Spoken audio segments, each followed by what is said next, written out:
This is the Big O Show. This is the Big O Show. All right. How you feeling, right? They don't go to see Charles Oakley. They go to see Steph Curry. They want to see the ball go in the basket, brother. They want to see home runs. They want to see the ball go in the basket. They want to see touchdowns. That's what people pay for. Angel Reese can go whine all she wants. I've never seen a person get wowed by a rebounder. Sorry, dude. That doesn't fly that way, dude. I used to go to UM games to go watch Francis Savage, bro. Mm-hmm. Do you know why I used to watch Francis Savage? Because she had a turnaround jumper that was just like a dude. 15, 18 feet away. It was unfucking stoppable. Okay. She was born 20 years too early. I wish she would have been born 20 years later, and she would have had also the conditioning and the training of today, which would have made her a freaking superstar, bro. Okay. Yep. And I used to go to those games. Vicky Plowden could rebound and defend, but I wasn't watching Vic. I mean, she was a player, but yeah, Francis Savage was the shit, dude. Yep. Like the shit.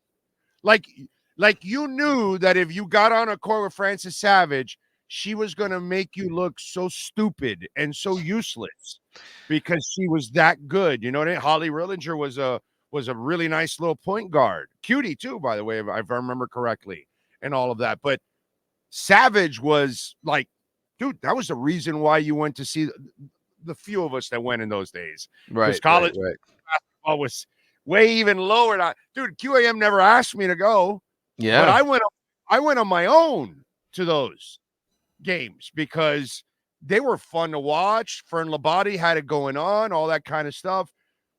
We gravitate to stars, dude. And, you know, whatever the bias and whatever racism or whatever crap is going on around Caitlin, it's Caitlin Clark, dude. Whether you like it or not, she's the one that's bringing the eyes. Absolutely. And I think there's just a lot of resentment in general that people are paying attention now, and just because of her. That's really what it all comes down to. Yeah, there's a lot of other players who are like, man, we're better than her. We're just as good or better. And nobody cared about us till now, and we don't like that. And that's all it is. It's just resentment. By the way, golf got a boost from Tiger. Yep. Who gives a shit if the guy's white or black? He's special. That's what it was. Yep. Did you see that guy? Did you see him drive? Did you see him putt? Did you see him do his thing? Like, you know, that's why we watched. Hey, by the way, people forget the NBA was pretty much dead until Magic and Bird came along, right? Exactly. Like it's every sport goes through this phase. And we get two guys that do things that nobody else can do in Bird and Magic, and lift college basketball and then lift the NBA to ultimate heights. And it happens everywhere, dude. It's just like that. It's just somebody comes with this special talent, and it ain't fucking Angel Reese, dude. She doesn't have a special talent. She's a big girl. Okay, great.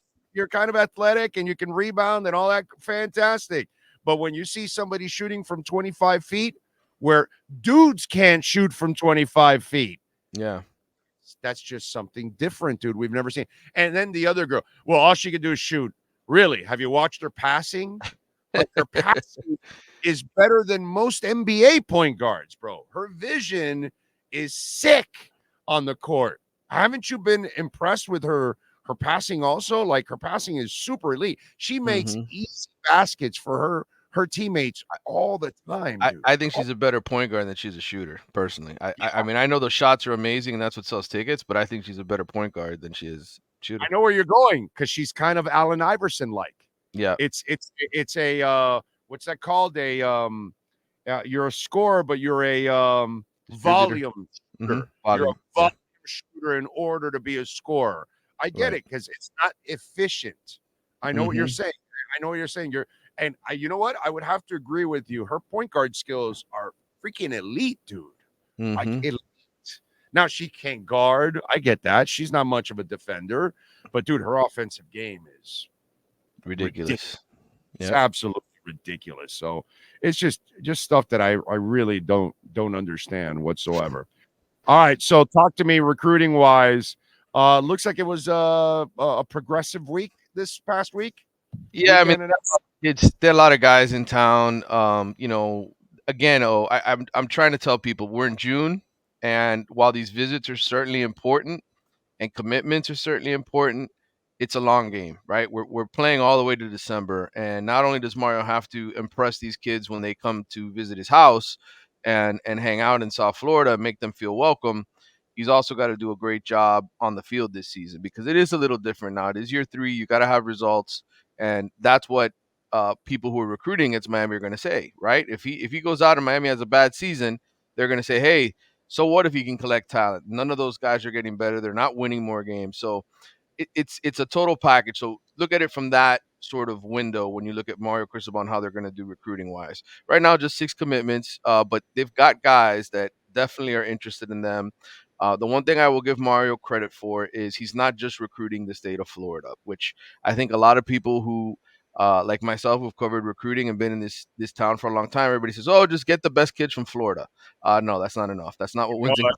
yeah, we don't have all the positions here in Florida. Actually, that's not true. So Yeah. they've done a really good job expanding into, I would say, Alabama, Louisiana, Georgia, the rest of the Southeast, where everybody else in the SEC recruits from, and they're getting kids from those areas. I think Inez Cooper was sort of the perfect example of that. A kid that was lightly recruited in Alabama, big kid that needed to lose weight over 400 pounds, and now he's one of the best offensive linemen in the ACC, and a guy that people are really, really excited about because he's just a monster, and they got him to lose weight. They developed him as a player. So when you do that, when you go into states like Alabama and pull a gem out of there, that helps your cause, right? When you go into Alabama the next time and say, look, we just took this guy who was a 3-star nobody, right, that nobody was interested in, and we made him into a player. So that helps you recruit, guys that go to his same high school or live in his same area, and that's what they're doing. There's this kid Eric Winters, a 4-star linebacker, top 100 recruit from Enterprise, Alabama, who was one of the 16 visitors last weekend, and they I think they're doing well with him. I think they're that's a guy that is considering Miami now, where in years past probably wouldn't have happened. So I think that's one thing Mario has done a really good job of, again, going into other states, planting seeds, taking players, developing them, and I think that's going to pay big dividends down the road. Coaching staff wise, no changes, right? Not that I'm aware of. Yeah, I mean, nothing that I'm expecting to change either. I think they're happy with what the staff did last season. He pretty much kept intact everybody that was on the staff that they wanted to keep and didn't go to the NFL. Jamil Adai, of course, went to the NFL to join the staff with the Bills, and they replaced him. So, yeah, I mean, I think everything right now is kosher. But again, it's one of those fluid situations. A job opens up in the NFL. If a guy wants to go and get an NFL job and not have to work for the meat grinder that is Mario with recruiting, they'll probably take it. So if an NFL job comes up, I would say, that might change. But I think from the coordinator perspective, which is the most important, those guys are intact. Somebody Troy is asking what's up with the Michigan State DT transfer who supposedly left the team. Yeah, that was a kid that Miami, of course, added late in the transfer process.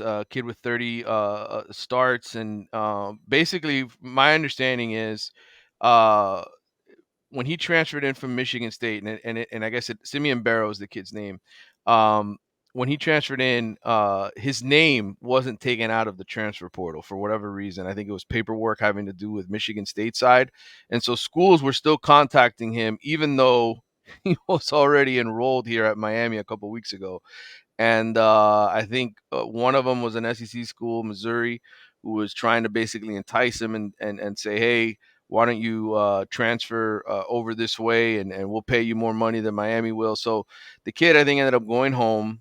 I think he's originally from Georgia, if I'm not mistaken, last week. And, it's a situation that Miami's going to have to smooth over, but he can't go anywhere else because he's already accepted financial aid from Miami. So if he goes somewhere else and he decides to leave, he's going to have to be a preferred walk-on. It's just one of those situations. Once you sign on the dotted line, and you're in class and you're accepting money from university, And even as a grad transfer, like the rules are different. So I think they're going to work things out with him. I think expect him to be on the team this season, from what I understand. And it's just one of those deals.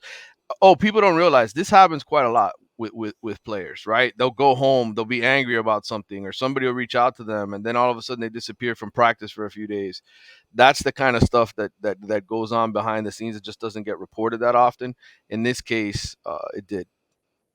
Yeah. All right. You follow this more than all of us, so I'm going to go recruiting / transfer portal because you really can't. Oh, who had the best recruiting class? Doesn't really matter because Mm-hmm. who has the best recruiting class that stayed together 3 years later? Okay, now we Yeah. can do that. You know what I mean? So recruiting / transfer portal. Who did the best in the ACC? I think collectively you'd have to say Miami because Clemson did not sign any transfers. I think Florida State is probably right after Miami. I would say they're 1 and 2 in terms of overall upgrades to their roster. Florida State did not get the quarterback it wanted, their first choice. Miami did. Miami ended up getting Cam Ward. Both of them wanted Cam Ward.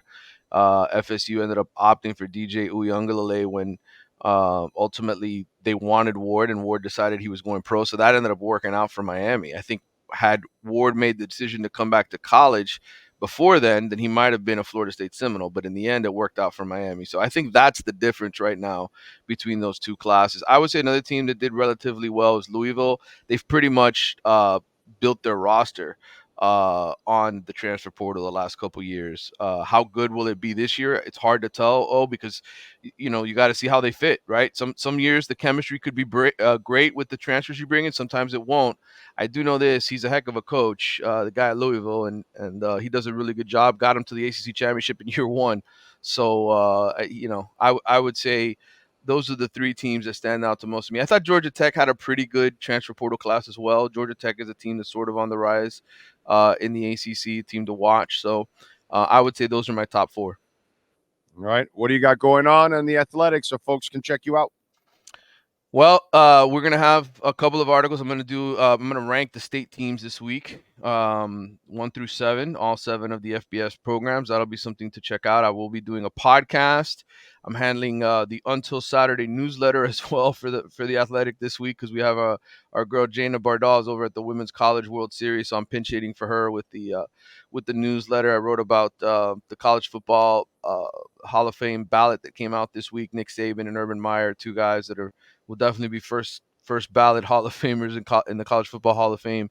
And there's plenty of recruiting content in there as well, so a lot to read. Brother, I was watching some of it yesterday with my wife. Mm-hmm. There's no way I could hit any of those girls. Oh no, dude, they throw the ball so hard. They would strike, and they're close. Yep. They're closer, so you have less time to react. Yep. And all that. It's just like, man, I remember Jenny Finch was her name. Mm-hmm. Was it Jenny? Yep, Finch? the Olympian. Yep.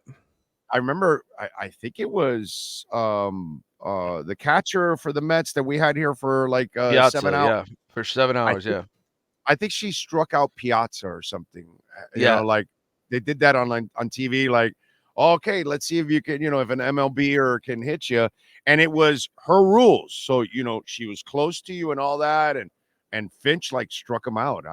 I'm not sure if it was Piazza, but it was a legit MLB player, and it just shows you, bro, that shit ain't easy, man. It's not. The distance is pretty close, and they throw the ball super hard. And you're right, it's not. Yeah, bro, they built up some torque with that body. Whoa, damn, dude. Impressive. Right, follow him on Twitter at Manny_Navarro. Remember, visit our friends at Caneswear. They're right there on University Drive in Davie, 2655 South University Drive. And remember, you can use our code BIGO10. You will get 10% off in person or online. And for those of you online, remember, Inter Miami gear, Miami Heat gear, Florida Panthers gear. Come on, man, Miami Dolphins. They've got it all there. Miami fanwear. And, of course, Caneswear. Plenty of Caneswear stuff. And if you order over $99, you will get free shipping. So go to Caneswear.com. Manny, as always, thank you, my brother. We'll catch up on Friday. Thank you. Take care. Thank you. There you go. The great Manny Navarro and our Canes Wear Miami Hurricanes report. This